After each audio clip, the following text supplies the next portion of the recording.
राहुल गांधी ने मणिपुर थोकलिबा इरांग से सिविल वार नि लाउथोखरे था निपान हेना मणिपुर सिविल वार थोकतुना मिकप मिराव खोलना थल्लबसु प्राइम मिनिस्टर मोदी ने मणिपुर चतुना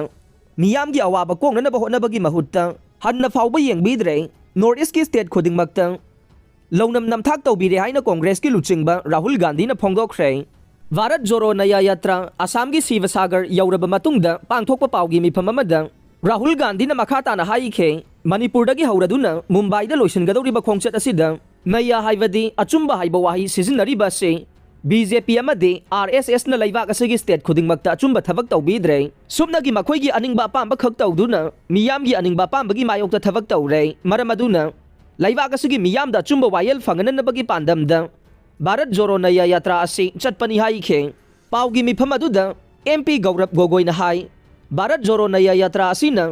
अनौबा इनोट अमा पीबगा लोइनना असमगी मियामना मायोक्नरिबा अवाबा कयागी मतंगदा पाव फाउनबा ngamlagane स्टेट असगी लैंगाक असि लैता लाइरबा लौमी मियामगी लैंगाक ओइबगी महुत्ता कोयला अमदि स्टोन माफियागी लैंगाक अमा हाइबदु ओइबना मियामना खमथेंगना वानरे असिगुम्बा फिबम असिदा राहुल गांधी की भारत जोड़ो नया यात्रा असीना सोइदना असमगी अमदे लैबाक असगी मियामगी अवाबा कोगहननबा होनबदा अचौबा मतेंग अमा ओइरगनी हाइनसु फोंदोखे